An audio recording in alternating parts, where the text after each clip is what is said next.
Good morning, everyone, and welcome to the Adult Education Student Recruitment Action Plan Webinar 3. This session and series is brought to you by the Illinois Professional Development Network for Adult Education, the Illinois Center for Specialized Professional Support, and your friends and partners at ICCB, the Illinois Community College Board. Where we are today is in the next steps and successful submission. So if you've been playing along or attending with us, we've gone through understanding the process. We've talked about gap analysis and what some successful program ideas are. And then today we're going to talk about next steps and successful submission. Say that 3 times fast. The agenda for today is a review of the purpose, goal, and timeline. We're going to talk about ICCB regional support role and then ongoing support, what comes next. So to kick us off and just kind of get us all level set and in the same place, I want to just start with the purpose, goal, and timeline. I also want to just acknowledge a couple people who are on with me. So my name is Amy Julian. I'm the director for the Illinois Center for Specialized Professional Support. From my team on today is Brittany Boston. We also have the lovely folks from Southern Illinois, Bevan Gibson, Sarah Goldhammer, and Tara Schwab, joining us from the Southern Illinois Professional Development Center. And then also with us today from the Central Illinois Adult Education Service Center is Dawn Hughes. And you will also be hearing from all of your regional support from ICCB, but they'll catch up with you in just a second. So really quickly, as we get started, the purpose, in order to address the issue, to provide current adult education programs with focus and support in examining student recruitment and retention strategies, ICCB has requested that all providers whose enrollment is down 20% or more are required to attend this professional development series. If you missed a couple of these, they are all recorded, and we're going to show you where to find those in just a minute. ICSPS and the All Adult Education PD in coordination with the ICCB are delivering this professional development series to support adult education programs as they work to develop, implement, and deploy strategies to address student recruitment and retention. That is the purpose of us being together today. The goal is for us to keep moving forward. By deploying evidence-based strategies and focusing on action items, enrollment in adult education programs will increase. That is our goal for this series. That is our goal for the action plan. That is the goal for our time together today. And with that, I'm going to hand the floor over now to talk about timeline to our Senior Director for Adult Education and Literacy, Dr. Kathy Olson-Tracy. Thank you. I want to thank everybody for giving us their time again today. I know that people are very, very busy. To kind of give space to where we need to be, we set the goal date for turning in these action plans March 31st. They will go to your regional support. So when you submit your action plan, it goes to regional support no later than March 31st, okay? And then when you see that tab, it says April and ongoing, because as we've talked through all of this, it's a process. We're working through a process for increased enrollment. We're really trying to get ideas in place that we can increase our numbers this year, but importantly, and more importantly, we're on solid ground to start next year. So when we say April and ongoing, it is something that we can do to get strategies in place that we start July 1 on solid ground, okay? So we really want to focus on what we can do. We want these plans to be actionable items that are realistic. I've been seeing a lot of emails coming back and forth between regional support and programs as they fill out their plans with some excitement and some innovation and some new ideas. I'll give you one. I had talked to a program and they were very excited about some phone calls and phone numbers that were being published in very public places, which is a great idea. And I said, as my feedback to illustrate how this is a dialogue, I said, that's really a great idea. I like to call people. I want somebody on the end of the phone who's going to be able to answer my questions. But I have a 24-year-old and a 28-year-old who will not call anybody. They want to text. So is there a way that you can add a text messaging feature to this? And that program came back and said, well, I'm not sure if we can or not. Let me investigate that. Certainly my request is not a requirement, but it's how this dialogue shapes and how we can come back and forth together and say, this is a really great idea. Let's see, have you thought about another additional way to move this forward? So we want you to focus on what you can do, what's realistic, what's going to start moving your program forward. Because our goal is always right now to stabilize our enrollment and then to increase enrollment. To do that, your dialogue will be with your regional support. Now, I work with regional support on a daily basis, the same way they work with you on a daily basis. So you have a full network of support. So when you send your action plan to regional support, they're going to review it. There's place in there for conversation and dialogue, and they're going to come back with comments, feedback, ideas, thoughts, questions, things that are going to say, and none of these, you do not have to resubmit a new plan. Okay, that's not the intent. The intent is to open a dialogue so that we can get a handle on how we can best help you with your ideas, see what's working, maybe share with you some of the ideas we've heard from other programs, and keep this kind of information and dialogue moving forward. So you're going to send those plans into regional support. I will see all of these plans. I will review all of them, but they're the ones who are going to be communicating with you. For anybody who is not an adult ed provider directly, is a program person at an institution, maybe a marketing staff member, I wanted to clarify who we have for our regional support. So we have Nelson Aguiar, I think we have that spelled wrong, Jim Flaherty, and Ben Greer. If you don't know who your regional support is, reach out to me and we'll make sure you're connected. But I know that our support works very well with you and very closely with you. Okay, I'm going to pause in just a second to start taking some questions. We really have this as a conversation and a dialogue. So as regional support reviews their plans, those guiding questions and action plans are really what we're focusing on. The conversations that they have with you are not a report out. You don't have to summarize and resubmit anything. It's really these action plans allow us to see where you're starting, what your focus is. It is my hope that you will continue to use these because they're really a part of a continuation improvement model. And if you incorporate these in your program design and continually use these, it will allow you to hone in on specific targets. It will allow you to see what's working and to set achievable goals. So it is my hope that these are not just put on the shelf once you submit them, that these are ongoing documents, living documents that you use to guide your efforts. And you can use these to communicate with regional support to build and grow these action plans. But to clarify, the requirement is that you have an action plan submitted by March 31st.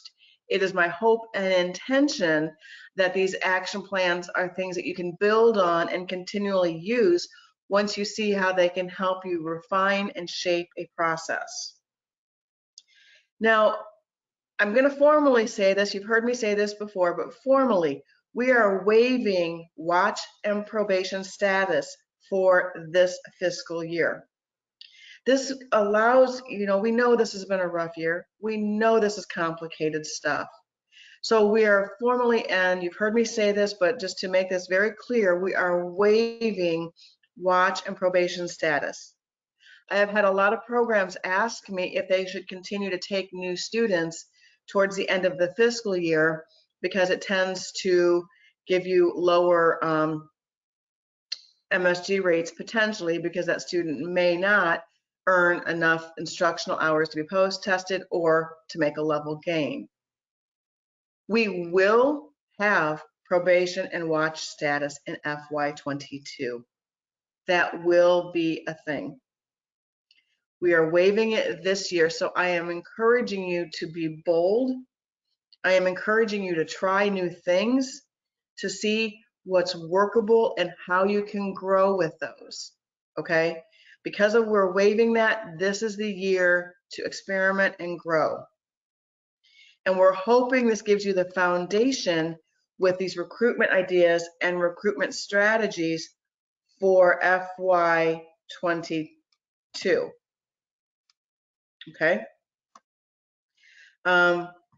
In your plan, to kind of answer some questions and focus about what you're talking about in the plan, we talk about marketing and recruitment. And I really want to clarify because these words are used interchangeably and just as I see them, and then you can put your own definitions to them. These are your plans. So you're putting these together, but how I see these is your marketing is your brand. You are establishing a brand in your community.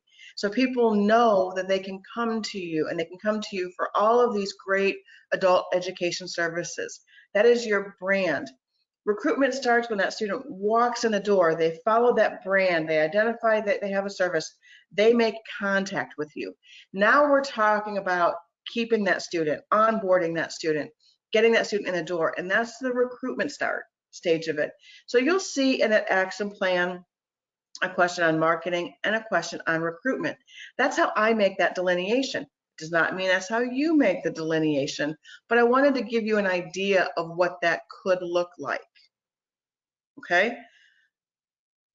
I have talked a lot to you in the last several months about all of these, so I'm going to pause and we're going to open up questions and talk about the plan specifically.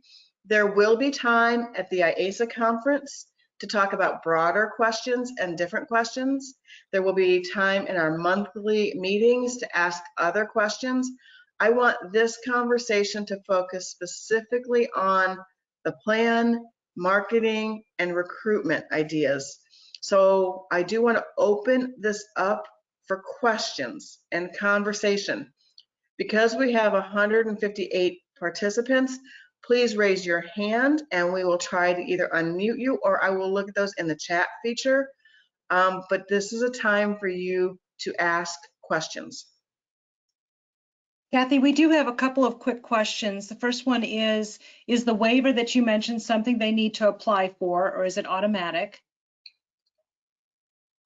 And No, that is an automatic statewide. We are waiving watch and probation status this year. That will come out in a formal email to everybody. Okay, thank you. And then also, will watch and probation in FY22 be based on outcomes from FY21?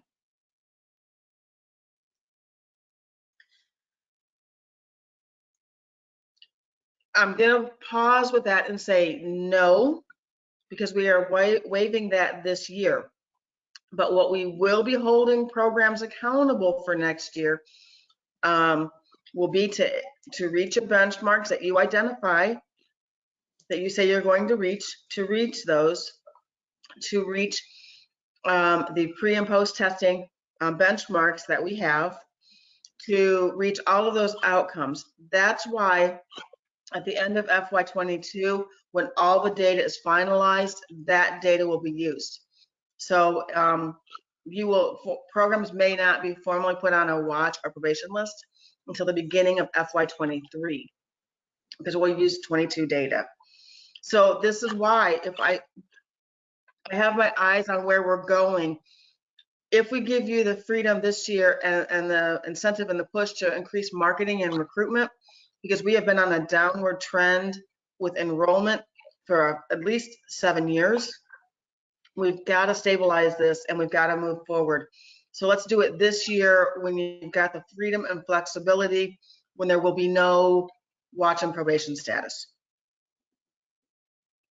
All right, and then one other clarification on, will letters be sent to presidents and administrators explaining this about the, I'm assuming the waiver and what it will look like in FY22? Okay, the watch and probation status is always addressed at the beginning of the next fiscal year because we use the prior year data. I am saying right now we are waiving watch and probation. So you're not going to deal with that coming into the next fiscal year. We're waiving that. It will not come into effect until after FY22 and all of that data is put together. Yes, I will have a formal piece of information coming out to programs.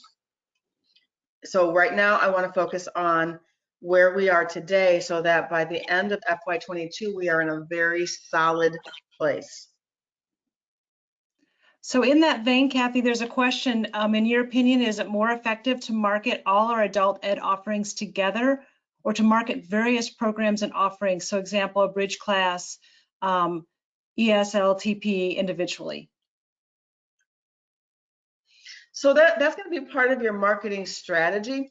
And I think that you're going to want to target specific audiences. If you look at one of the documents that was sent out more on the geofencing and the targeted marketing, you're going to want to, you may want to say, okay, folks, we have this class because this is our ICAPS program and we want to have enrollment and you want to come into a healthcare field. And we're going to really put that marketing out because we're filling that ICAPS program. That is one strategy in your overall bucket of ideas. Another strategy, another marketing campaign would be saying, I have an ESL program. I want people to target my ESL learners. So I'm going to do these advertisements for my ESL learners. Professionally, where I think people get lost is we try to put out this idea that come to our program, we have adult basic education and we're marketing, and students don't know what that means. You know, they just want to come in and they want to get a better job. They want to come in and they want to go to college. So that marketing to catch that student needs to be connected to what that program you're marketing, what part of your program. I think it's a long-winded way to say, as a part of, if I were back in the plans where I started in my career where I was marketing programs, my approach was to always focus on what I'm trying to do. Am I trying to fill an adult ed class, a GED class? Am I trying to market online curriculum so people know that this is used for HSE? What am I trying to market?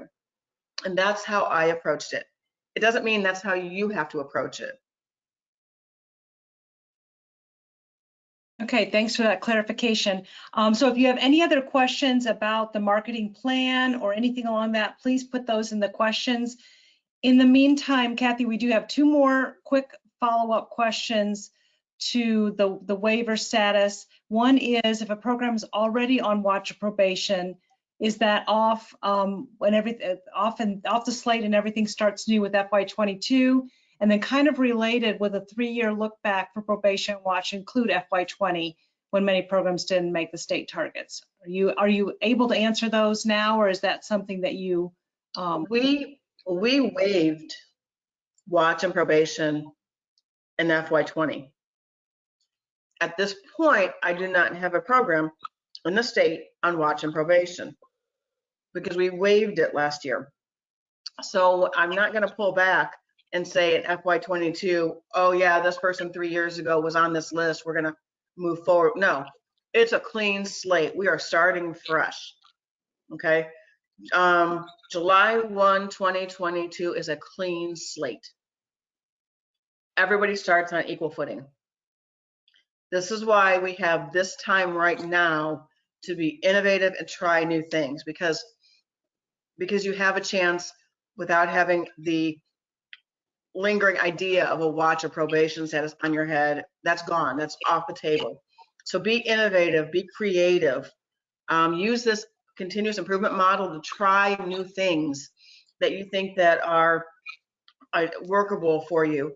And July 1, 2022, fiscal year 2022, is a brand new clean slate for everybody. All right, thanks, Kathy. I think I heard a collective sigh across the state of Illinois, so I'm sure they appreciate that answer. Here we have a really specific question about the action plan. In the due section, is that supposed to be completed at a later date? I don't know if we need to pull that up to take a look at it, or if you can answer that off the top of your head. I would like to pull it up, because if we could look at that so everyone else can see what we're talking about. So could we please post the plan or share the plan? Getting it pulled up now. Give me 1 second.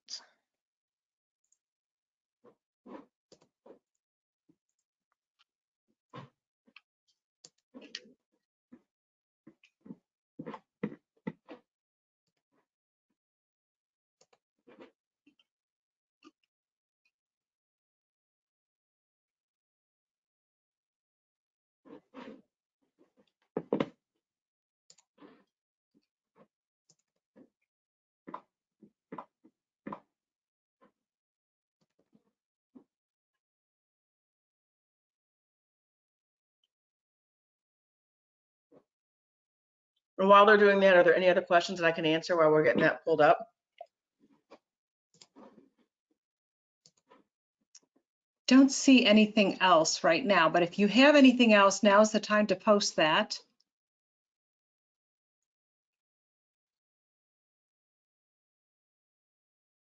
Okay.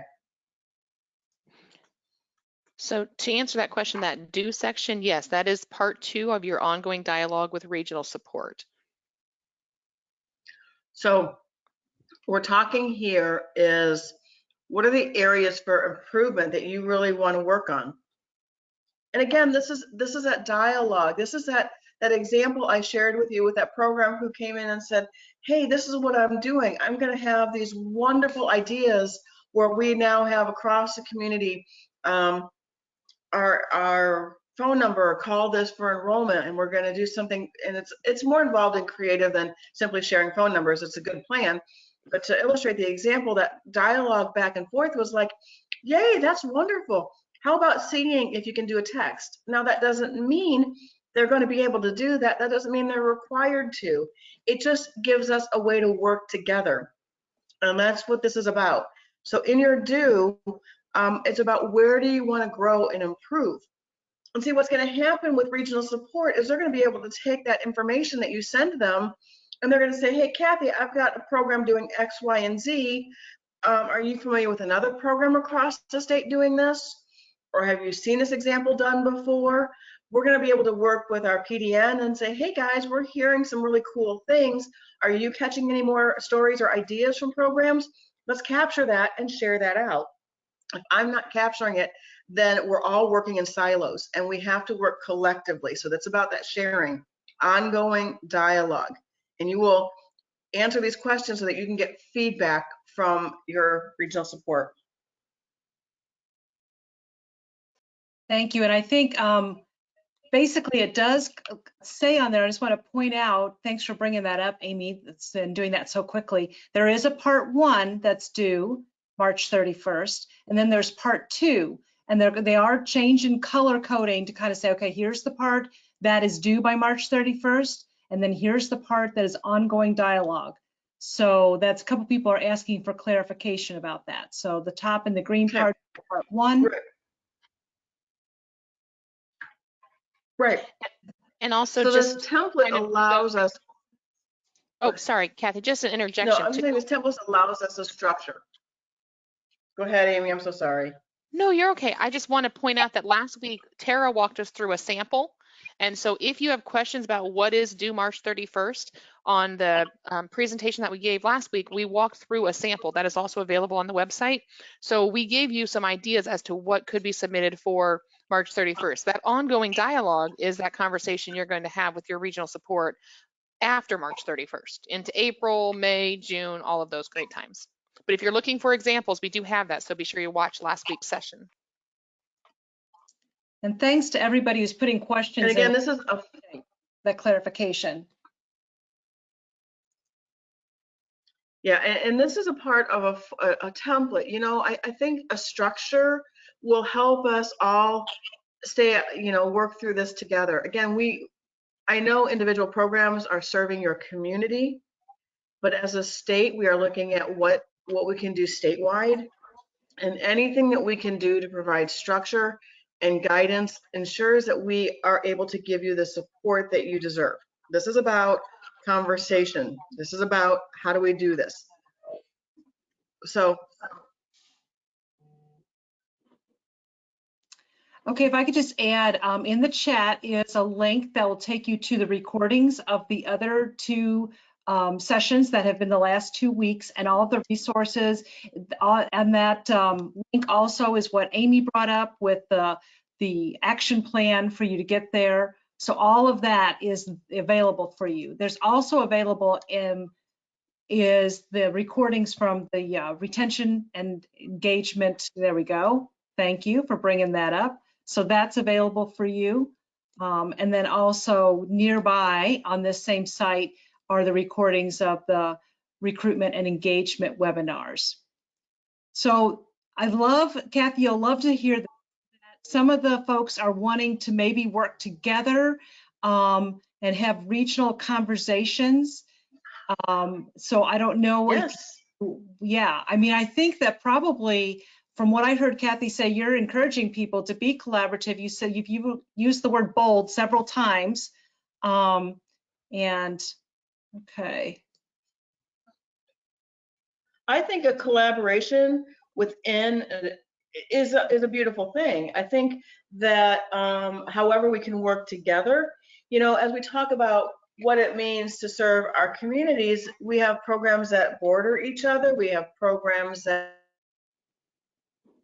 are serving in the same APC. So I think collaborative campaigns together are a beautiful thing. However you choose to move those forward is wonderful. I know we have some really great ideas. Great. So we have a couple more questions. So I'm going to ask. Go ahead. Go ahead. No, that's okay. If you had something. No, I was going to ask you guys before we leave today to share possibly in the chat feature for your colleagues, just maybe one new idea that you're thinking about trying, so we can start seeing what innovation is already being sparked.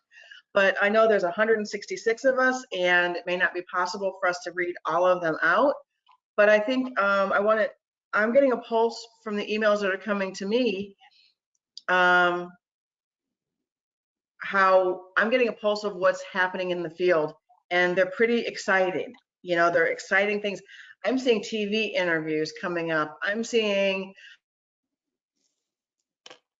so many new ideas, and I'm really excited to see what's working. Okay, so go ahead, Sarah, with what you're sharing. And well, there was a couple of we can correct it because apparently I misspoke about typing it in the chat. Okay. So I will mention also, I want to promote our promising packages, promises on the Excellence in Adult Ed website. We'd love to highlight some of what you're doing there. That's another place that you could go for ideas. So if you have ideas and want to share them, we'll put something in the chat about how to do that. A couple more clarifying questions. Will programs be responsible for 100% generation this fiscal year? There are conversations internally happening right now about what that could look like. So I don't have a concrete answer. I know we're looking at it. You can expect some adjustments to that, but I don't know exactly what those adjustments will be. So just take a sigh of relief here. There will be adjustments, and they will be beneficial for everybody. I just don't know exactly where we're going to land on that. There are a lot of moving parts right now, so we're trying to plan well accordingly. Okay, and then again, your opinion, Kathy. Some programs have seen a relatively higher number of reduction in ESL enrollment compared to ABE. Do you know of any specific ESL enrollment tactics others are implementing that you could share? Actually, for ESL, one of the things that we learned through, and I believe Amy and her team attended a webinar from Wisconsin, so out of state areas, and they're seeing some of the similar issues and how they're approaching it. And they're talking about using WhatsApp as a recruitment tool for mostly the Hispanic population. And they're finding out that is a very effective tool, better than Facebook, better than Instagram for an intended audience. So let's go back to that question about, do you market everything all at once? I think you market to students and you market what you have available for those students. So you might use possibly WhatsApp as an avenue to reach a Hispanic population, and then you might use Facebook to target a population of people that are my age, that's 50 above, and you might use Instagram for those 20-year-olds. You know, I mean, we're in a world where it's very complex, so you have to think about who do you want in your seat and how do you reach them, and then that's what we're working through. So for Hispanic people, WhatsApp, and that's a really good example of targeting a specific audience.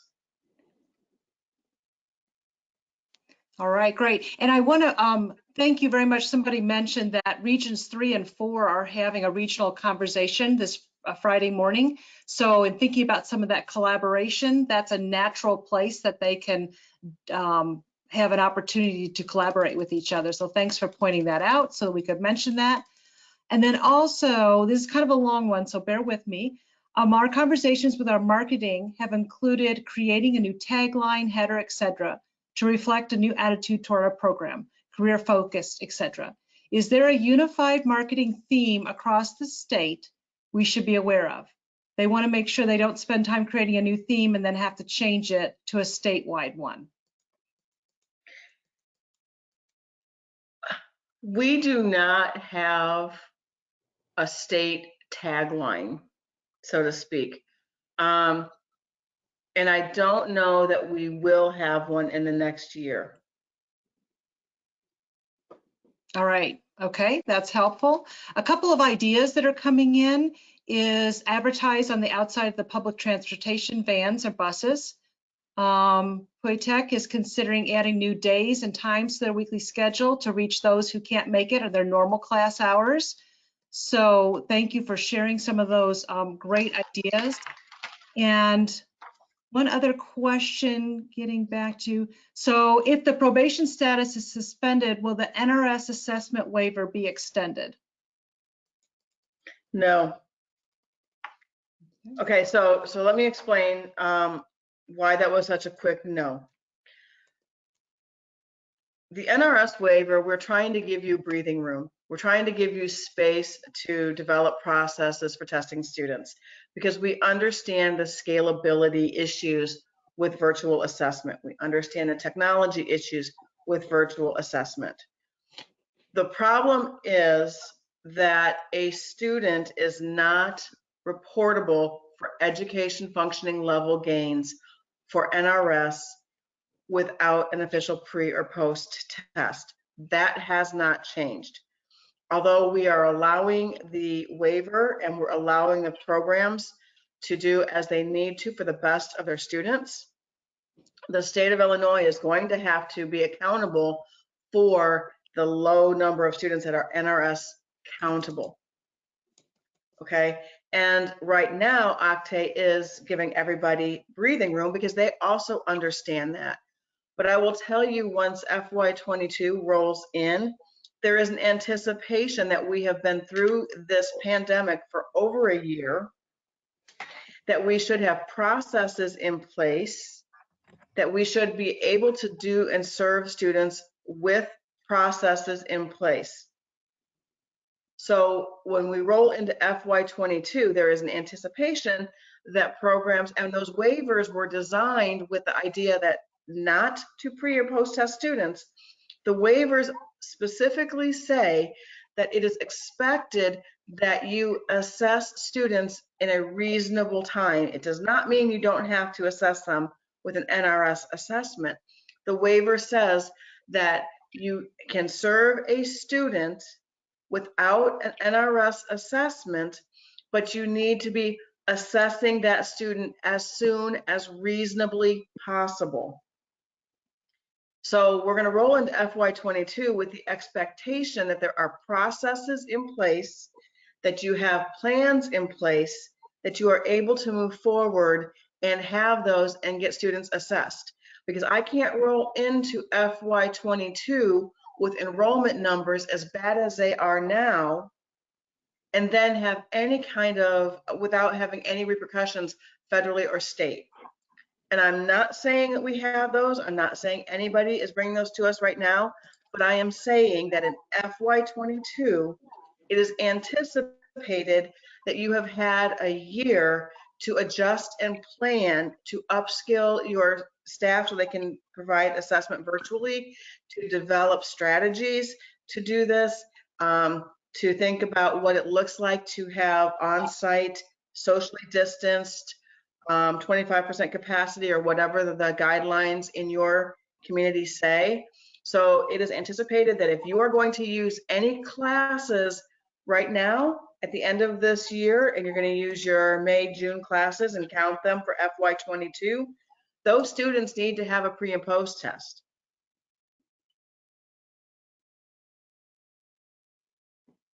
Okay, and we're kind of stepping away from the point of the plan. I will answer a couple of more questions about this, but then I want to hold the rest of them off until the IASA conference and our next meeting so we can focus on the marketing recruitment.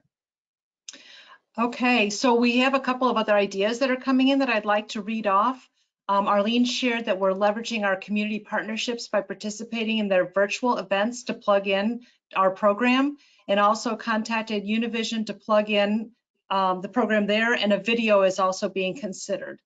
And then Walt shared that at Pui Tech, they're expanding beyond their traditional Asian clientele to target those in our zip code area who are non-Asian immigrants. And they're also using WeChat and investigating establishing a WeChat channel. So some interesting ideas coming in. Yeah, so also make sure that you register for the IASA conference if you have not already. And if one of the fellow panelists can put that registration link in, it's iasa.net. You can go there to register because you'll want to be sure to be at the IASA conference to learn more and also to hear what Kathy has to say there. And then also, let's see. I think another question specifically about social media platforms. Okay. Anybody out there has ideas of how to specifically support the adult education department if there's not institutional support? If there's somebody who's already kind of worked through that, those waters, that would be great if you could share something along that line. Now, I have a brainstorm for that may or may not work, and you guys can simply say, Kathy, that's a really bad idea.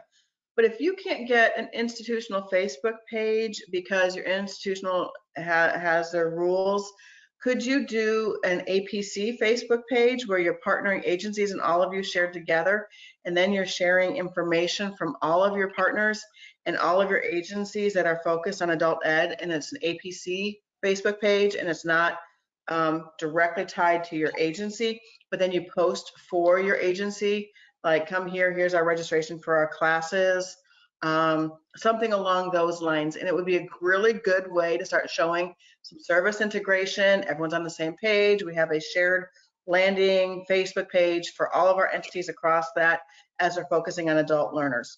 I'm going to stop and see what you guys think.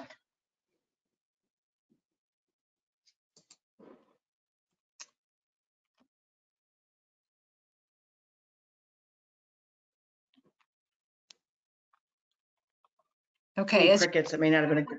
Well, it just takes them a little bit to type, Kathy. So as you're thinking about that, another idea is creating an online orientation that can be sent to students prior to class period. And somebody said it's not a bad idea. You got that, Kathy. Might get a little unwieldy though, depending on how many programs are involved. So that was a response to that. If anybody has anything else they want to share from Kathy's thought. And while you're thinking about that, one other clarification. So another suggestion, the best thing would be to have a social media manager for each program that can post their own materials. And I will say that's Chris McElroy who's saying that. Chris has been doing a lot of social media at South Suburban for quite a while. So I'm going to just call out that I think Chris would probably be willing to help or answer questions since he is very experienced in that area. And I know he's done good things. kind of pivoting a little bit, how strict, here's another question. How strict is the duplication of services clause? I'm just thinking about expanding our outreach, but might be infringing on agreements we would have, would be duplication services with other providers in the APC. Any thoughts along that line, Kathy? I would need a specific example of what that looks like. So email that specific question to your regional support, and then I will work with the regional support to get an answer. And then when I'm talking at the IASA conference, I can answer that for everybody. All right, marvelous, thank you. So another idea is, as an APC, we're creating a Google map with all of our sites to be linked, posted on various websites. Another idea. Oh, that's a great idea. Yeah.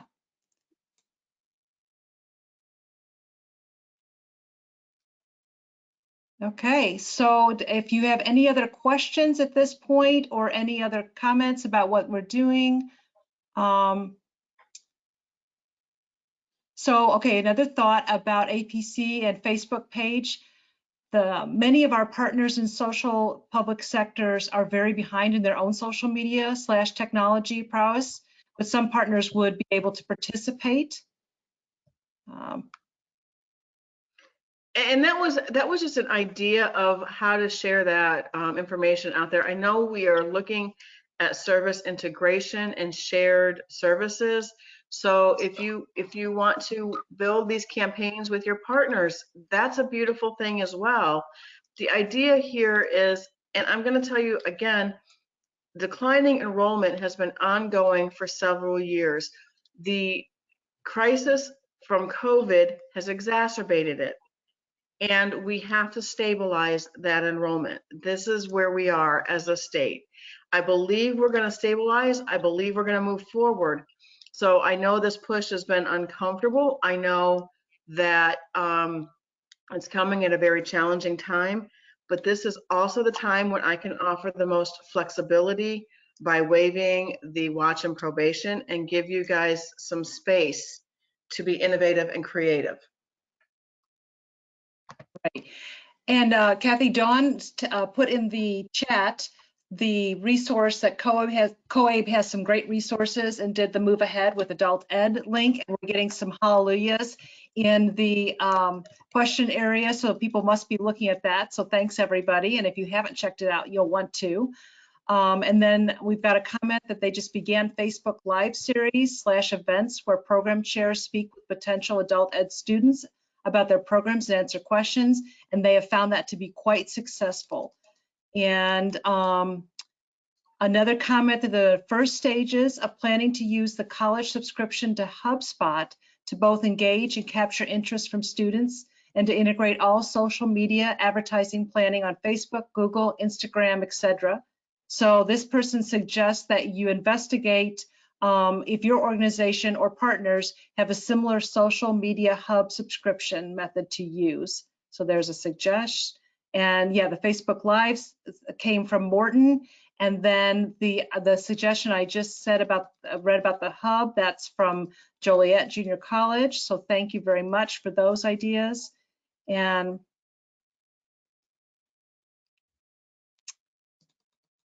yeah, and then let's see, there's some other suggestions for ICCB, so we'll make sure that Kathy gets all of those suggestions so that you can talk about those at the administrators meeting at ICCB.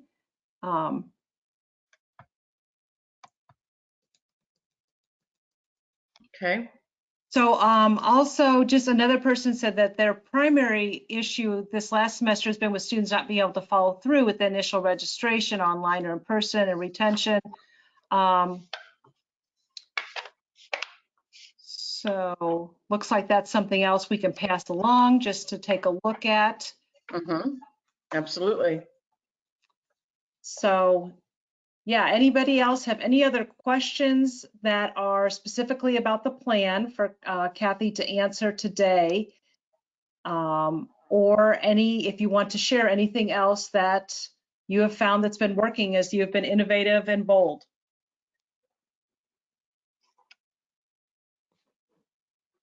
If not, we do have, as I mentioned, the Regions 3 and 4 administrators are getting together to have a conversation. So that's a great place for them to network and share their ideas. That will be this Friday at 11.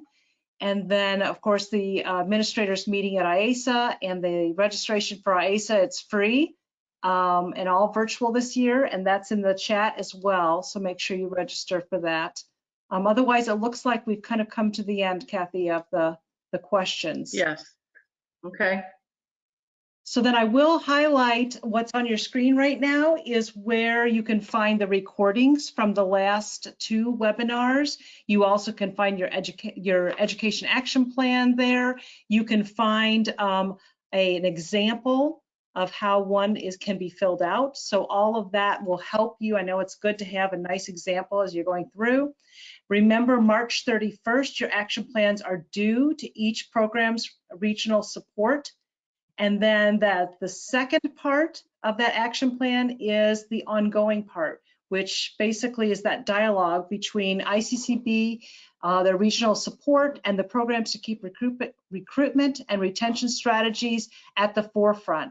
As Kathy mentioned earlier, we want to make sure that we start off strong in the next fiscal year and we finish as strong as we possibly can in this fiscal year. So the action plans are due at the end of the month, and we'll have that ongoing dialogue. So thank you very much for all of the great ideas that you shared today, for all of what you're doing out there to try to meet this issue head on and to find some innovations and some boldness. We encourage you to continue asking questions. We're here to support you, and the regional support is here to support you. So anything else that, if you want to stick something in the chat or in the questions for the common good, we have a few more minutes. Otherwise, I think we're ready to wrap up for the day. Kathy, anything to finish up with today? No, I just want to thank you guys for joining all of these. I want to thank the PDN and Amy Julian and her team for putting together all of these resources for you. I know that we're rolling into a competition. I know that it's been a tough couple of years, so this is really all designed with eyes on our future, finishing strong and giving you every opportunity to start strong in FY22. And Kathy, with that, I'm going to add one more comment that was made. It was thank you for this opportunity to get adult education to the forefront, exclamation point. So thank you very much.